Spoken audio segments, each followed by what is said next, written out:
Senhor presidente, primeiro é uma honra para mim usar essa tribuna, tendo Vossa Excelência no comando desta casa.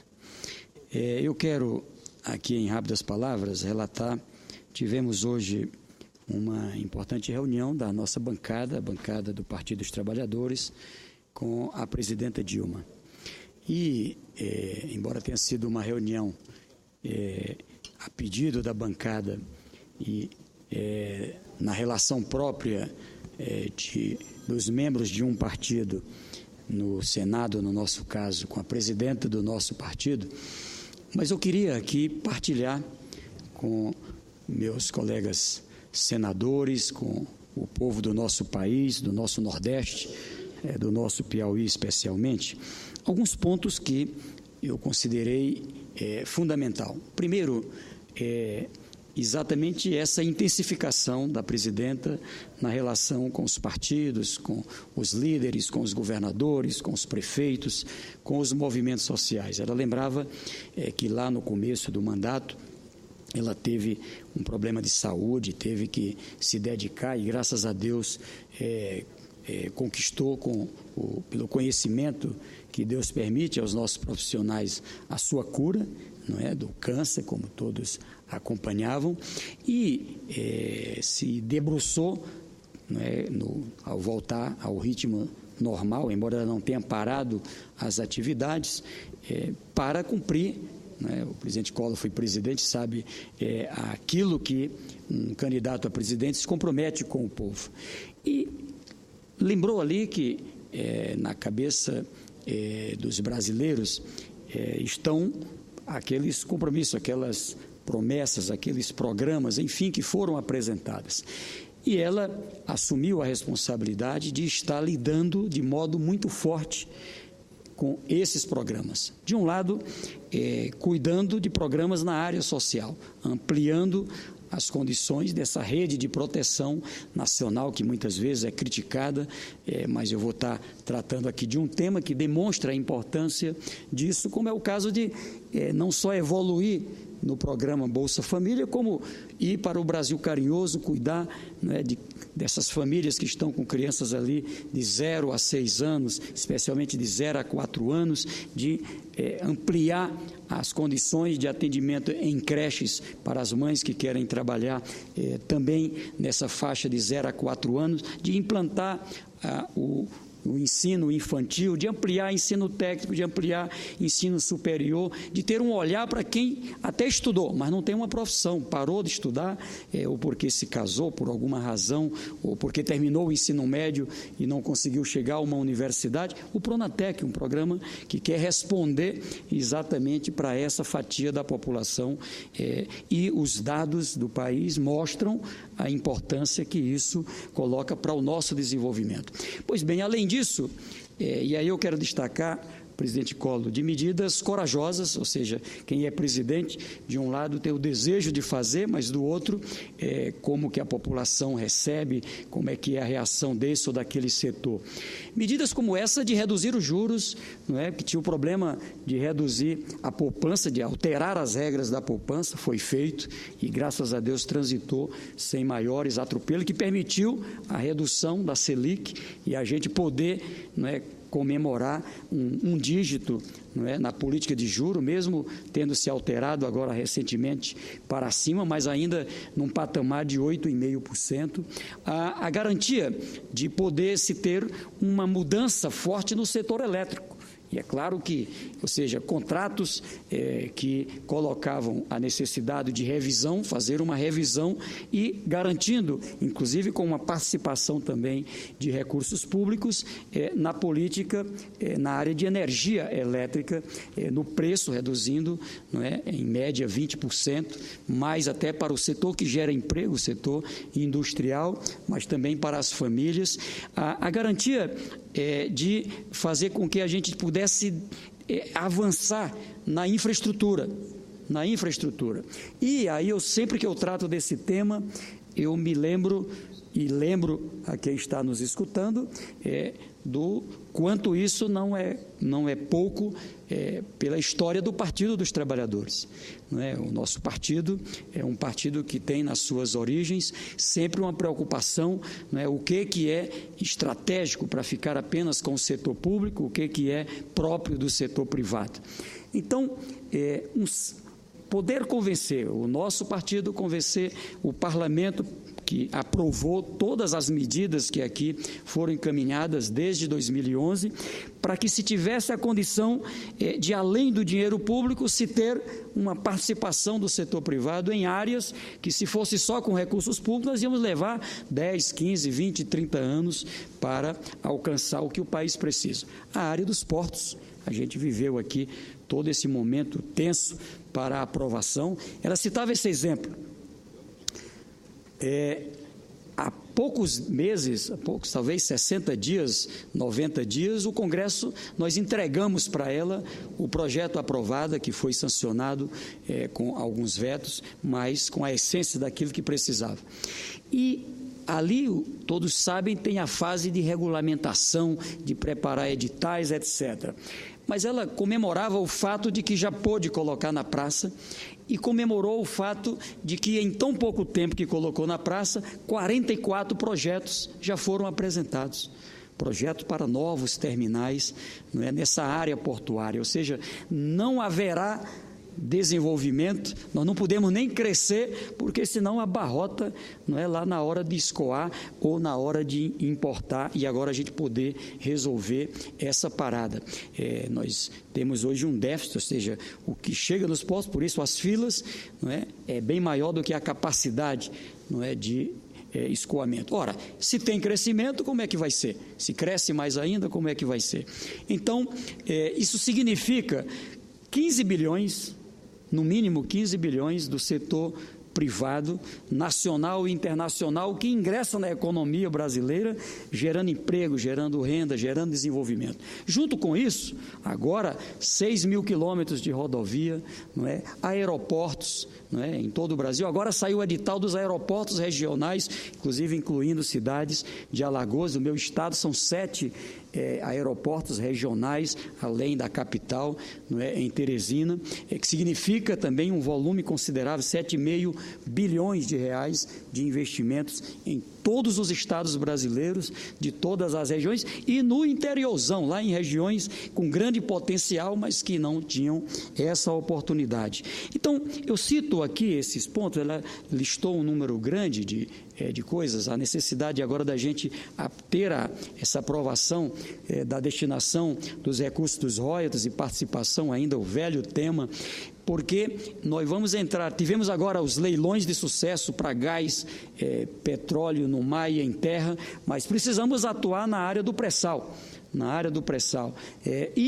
é um volume tão considerável, por isso que ela defende com muita veemência, que teve-se a ideia, e ainda destaco aqui o presidente Lula, de se criar esse fundo social, o fundo soberano, para que isso possa ter um impacto menor no câmbio, enfim, causando distorções. Mas mais do que isso, ter uma poupança que a gente possa usar os rendimentos. Qual é a preocupação dela para que seja aprovado o projeto do Senado? E aí eu tenho orgulho de dizer da sintonia do Senado Federal com o futuro do Brasil.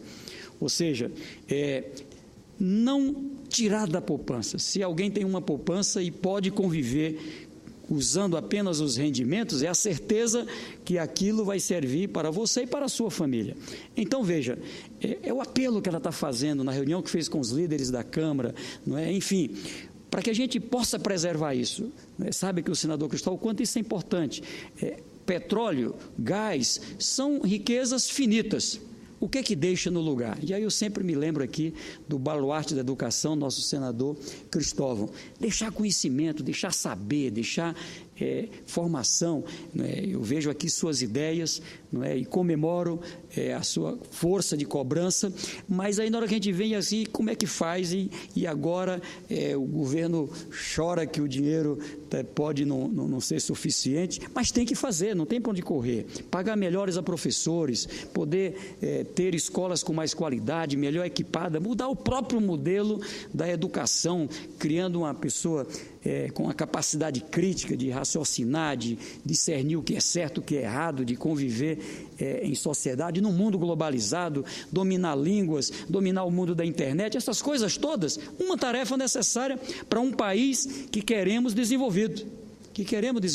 Pois bem, dito isso, é que ela faz a cobrança, preservar a danada da poupança. Ela se dispõe, como fez aqui no Senado, quando estivemos, tirar parte da União para botar já para esse primeiro momento, inclusive da área já licitada, para poder evitar de se mexer na poupança. Pois bem, então o que tem de fundamental? Aqui a gente viu, esse semestre, toda uma bateria que o mundo ia se acabar amanhã porque a inflação estava sem controle. Sabe qual é o problema? É a deflação. Ou seja, alguns setores que o governo vai ter que cuidar para não cair demais, por exemplo, o setor de produtores de alimentos. Se cair demais, quebra os produtores. Se o preço cai demais, quebra os produtores. Se o danado do preço do tomate, que chegou a 7,50, cai para 2, se ele vier para 50 centavos, o pessoal vai para as ruas jogar para dar comida aos porcos no meio da rua, enfim, como fazem muitas vezes nas suas manifestações. O governo tem que entrar. Qual é um lado fundamental? Agora, a criação de uma rede de armazenagem que está sendo trabalhada para poder se buscar o controle de produtos que são essenciais. Então, a inflação, sim, sob controle, vai ficar dentro da meta, e isso não é bom para o governo, isso é bom para o Brasil, é bom para os brasileiros, é bom para quem tem uma rendazinha de um Bolsa Família ou quem tem o maior salário. É bom para os empresários, é bom para o comércio, é bom para todos que planejam com maior eficiência. E aí, o outro dado animador, crescimento. O crescimento do Brasil. Meu querido senador Gustavo, eu relatei para a presidenta, foi a terceira vez, ainda quando era deputado do presidente Lula, quando era o ministro Palocci, agora com o ministro Guido. Tem uma máxima, não sei se seus ministros também faziam a mesma coisa, se o ministro Ciro Gomes, se outros ministros faziam a mesma coisa de outros partidos, mas tem uma máxima no Brasil de que o governo tem que ser mais otimista do que o mercado. O mercado brasileiro, por natureza, é pessimista, então o governo tem que ser mais otimista. E por conta disso, é danado para os ministros ficar, não, vai ser 5% o crescimento, vai ser 4,5%, vai ser não sei quanto. E aí, quando chega no final do ano, aliás, já no começo se percebe que não é e vai rebaixando. Ora, quando a gente era um país que tinha pouca inserção no mundo, isso tinha pouca importância. Hoje, nós estamos numa situação de ser a quinta, a sexta, a sétima maior economia. Nesse instante, a sexta, mas pode ser a quinta, pode ser a maior economia do mundo. Ou seja, um país que recebe empresas e tem hoje também suas empresas implantadas em vários lugares do mundo. Então, o que acontece? Se a gente olhar da seguinte forma, tente imaginar um de nós, um brasileiro, que vai montar uma empresa lá nos Estados Unidos da América ou lá num país da Europa. Aí ele montou a empresa, está lá o negócio andando, e aí ele abre a televisão e está lá o ministro da Fazenda, o presidente do Banco Central, dizendo, olha, a previsão da inflação vai ser esse patamar, vai crescer aqui a inflação 3%, 4%. Olha, nós vamos ter aqui um crescimento da economia nesse ano agora, aí em torno de 5%. O que é que você faz? Você planeja todos os seus negócios para aquilo. E se isso não acontece, começa a criar uma frustração. Se isso acontece um ano, o segundo ano, o terceiro ano, é claro que isso vai gerando um problema. Então, o que eu tenho defendido é que, a exemplo da inflação, se tenha uma espécie de uma banda larga. Se tem, olha, a inflação vai ficar entre 5% e 6,5%. Então, eu acho que fica muito mais fácil de você poder fazer uma assertiva nessa previsão e fazer realmente calcada naquilo que é real. Eu, particularmente, de tudo que ouço, não é, de todos os economistas, inclusive de dentro do nosso governo, membros da equipe, desde fevereiro, março desse ano, a previsão real é de um crescimento de 2% a 3%. De 2% a 3%. Nunca tive dúvida disso. De 2% a 3%, mesmo num cenário mundial muito difícil. Pois bem, o que eu quero dizer com isso é que eu prefiro que o governo possa fazer previsões mais próximo da realidade, para poder orientar o comércio, orientar a indústria, orientar o cidadão, orientar, enfim, a pessoas físicas e jurídicas que lidam com esse país. O que está acontecendo e vai acontecer? Exatamente isso. O que tem de importante? Nós vamos ter pelo menos 3 vezes, um crescimento de 2 vezes a 3 vezes o que foi o ano passado. Para o cenário mundial, isso é um sinal de retomada de crescimento. Se crescemos 0,9, e foi, na minha visão, o pico da crise, pode até vir outro repique lá na frente, mas nesse instante, considerando de 2008 para cá, não é, foi o pique, não é, crescendo 0,9, eu acho que agora se a gente cresce 2, a gente está dobrando, se a gente cresce 3, a gente está triplicando, e está bom. Acho que está bom, a gente não precisa fazer, se puder crescer mais, ótimo. Se puder passar de 3, eu acho que até pode, ótimo. Por que eu estou dizendo isso? Porque se controlamos a inflação, se volta a crescer a economia, está crescendo a indústria, todo mundo fazia aqui um H com a indústria, nós aprovamos aqui o Brasil Maior, um conjunto de medidas que queriam um resultado no outro dia, não é assim que funciona. Não é assim que funciona, você aprova, nós aprovamos ali março, abril, mas isso para poder se concretizar, chegar lá no piso de chão de uma fábrica, não é? Enfim, isso leva algum tempo e está acontecendo. O que aconteceu agora nesse momento que tem de previsão para esse trimestre? Um grande crescimento, uma volta de crescimento na área industrial, que nos permite a condição, quem sabe, de ultrapassar até desses 3%, que eu imagino já ser um bom número. Qual é o lado importante que eu vejo? É que com os investimentos que são feitos em aeroportos, em portos, em energia, em estradas, petróleo, gás, na área de agronegócios, nos incentivos para as indústrias, no aumento da capacidade de qualificação de mão de obra com Pronatec, com ProUni, com presença de mais universidades, enfim. Claro que nós vamos ter um período longo de crescimento. E é isso que a presidenta está colocando para o país. Ela acredita que o papel dela é de trabalhar pensando no Brasil, não apenas de até 2014, no Brasil, não é, de futuro, no Brasil de 2020, no Brasil de 2030, no Brasil, né, cada vez mais um país desenvolvido. E aqui eu destaco, senhor presidente, e comemoro essa ótima notícia. Entre 2000 e 2010, aconteceu algo inédito no meu estado, no Piauí. Tivemos uma queda na desigualdade de renda em meu estado. O meu estado, ele vinha, desde 1990, dos anos 80, ele vinha crescendo desigualdade. Chegou a 0,61. Já foi lá mais atrás, não é, 0,55. Veja, o Piauí no passado foi mais desigual, chegou a 0,61 com base no índice Gini. Um índice que, apenas para dizer aqui a quem está nos ouvindo, é um instrumento para medir o grau de concentração de renda nas cidades, na população. Ele varia de 0 a 1. De 0 a 1. E se está em 0, né, é o melhor, é um sinal que não há igualdade, isso é quase impossível, tá certo? Mas se está em 1, é um sinal de uma extrema desigualdade, No caso, o meu estado, o que eu comemoro é porque os 20% mais pobres cresceram mais rapidamente do que os 10% mais ricos. Isso é fundamental para ter o que Vossa Excelência me ensinou como meu professor, de uma renda espalhada, crescendo horizontalmente, e não aquela renda em cone, né, como Vossa Excelência me ensinou nas aulas no curso de Políticas Públicas e Governo. Estou me lembrando.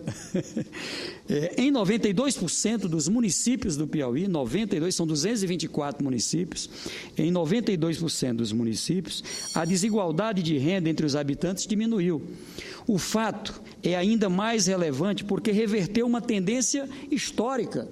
Reverteu uma tendência. Crescia a desigualdade, agora ela bica, ela decai.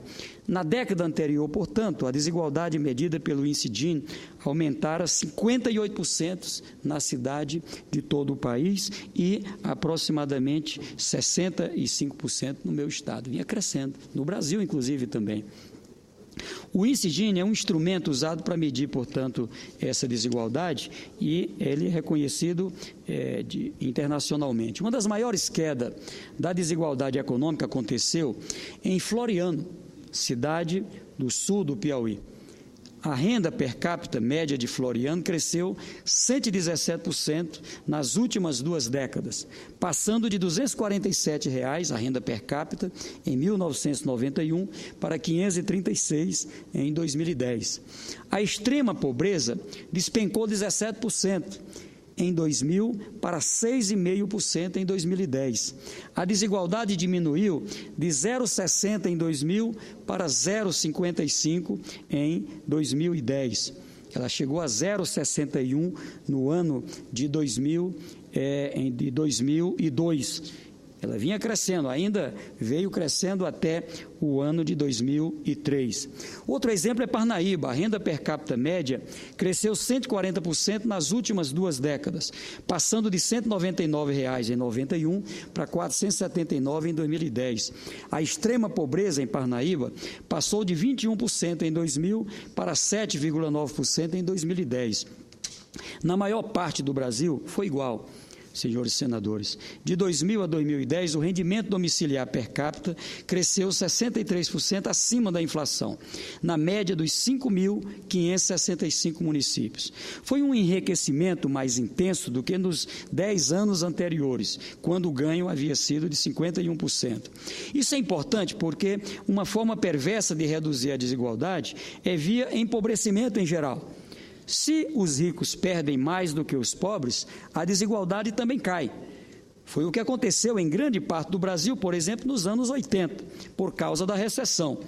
Nos 10 anos seguintes, o alto desemprego comprometeu o salário dos trabalhadores e a renda voltou a se concentrar no topo da pirâmide. O índice de Gini do país cresceu e a desigualdade aumentou em 58% dos municípios brasileiros naquele período. A partir do ano 2000, e mais intensamente, e cito aqui o exemplo do meu estado, que em 2000 era 0,60, foi subindo até um pouco mais de 0,61. E mais intensamente após a eleição do presidente Lula, a partir de 2003. Houve redistribuição de renda simultânea e crescimento. O bolo aumentou para todos, mas fatia dos pobres cresceu mais em comparação à dos ricos. É como ter aqui um bolo, está aqui, ó, um pedaço para os ricos, então não vai ficar sem nenhum pedaço, mas um pedaço menor do que a fatia dada para os mais pobres. Numa linguagem simples, isso que aconteceu. A desigualdade e em quase todo lugar, os ricos não ficaram mais pobres, ao contrário, mesmo descontando-se a inflação, o rendimento médio dos 10% mais ricos de cada município cresceu 60% na média de todos os municípios ao longo da década passada. A desigualdade caiu porque a renda dos 20% mais pobres de cada município, cresceu quase 4 vezes mais rápida do que a dos 10% mais ricos. 217% na média, ou seja, os mais ricos 60%. Os mais pobres, 217. A distância que separava o topo da base da pirâmide caiu quase 1/3. Ainda é absurdamente grande, mas o movimento está no sentido correto da imensa maioria dos municípios, o da diminuição. Em 2000, a renda dos 20% mais pobres de cada um dos municípios era, na média, 58 por pessoa. Os 10% mais ricos ganhavam também na média municipal, 1.484.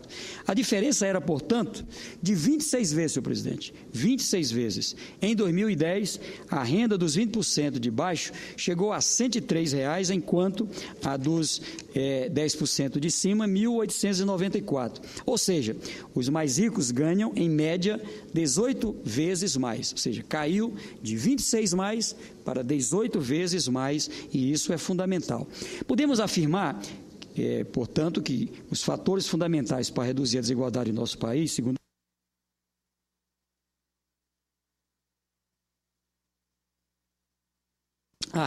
os fatores principais, segundo o IPEA, a renda obtida pelos trabalhadores, responsáveis por 58%, não é, da redução, ou seja, à medida que foi crescendo os salários, a renda dos trabalhadores, e o mais interessante, esse dia eu tive uma reunião com os trabalhadores e tive com o setor patronal. À medida que reduz o desemprego, aumenta o poder de força dos trabalhadores, aumenta do pedreiro, aumenta do bancário, aumenta dos metalúrgicos, aumenta do comerciário, enfim, dos vários setores. O outro, os programas sociais, como o Bolsa Família, responsável por outros 13%. O restante do percentual é atribuído a outros fatores. A educação tem um peso também considerável. Quero destacar o crescimento na expectativa de vida do nordestino nesse mesmo tempo. A região Nordeste, que tinha a esperança de vida ao nascer mais baixa do país, 58 anos, em 1980, teve em 30 anos um incremento de 12,9 anos nesse indicador. Com o aumento, o meu estado também nessa mesma linha, com o aumento, a região alcançou em 2010 a expectativa de 71 anos. O meu estado, que era menor do que o Nordeste, ficou próximo de 70 anos, 69 anos e há vários meses chegando perto de 70 anos. Ligeiramente acima da região Norte, que anteriormente estava à sua frente, não é? E agora passou de 60 para 70. Os dados estão na publicação Tábuas da Mortalidade por Sexo e Idade no Brasil, Grandes Regiões e Unidades da Federação de 2010, que o Instituto Brasileiro de Geografia e Estatística lançou na semana passada. Esse é mais um dado que só reforça, senhor presidente, que houve melhoria significativa na qualidade de vida dos brasileiros nos últimos 10 anos. E termino dizendo que temos sim que comemorar esses avanços. De um lado, crescimento, do outro lado, redução da desigualdade, melhora na renda, aumento de emprego. Como não comemorar isso? Então, eu acho que, reconheço que o esforço que teve o Brasil nos últimos anos, eu creio que, e está aqui o presidente Fernando Collor, que inaugurou como presidente logo após um período longo de ditadura militar, no momento ainda de aprendizado, não é, na democracia que vivemos. Às vezes eu me faço assim a reflexão, normalmente se procura ver a democracia no Brasil nos últimos 500 anos. Eu, como sou do Piauí, da região da Serra da Capivara, eu fico olhando de 50 mil anos atrás, pelo menos, que já se tem a comprovação de pessoas ali na região de São Raimundo Nonato.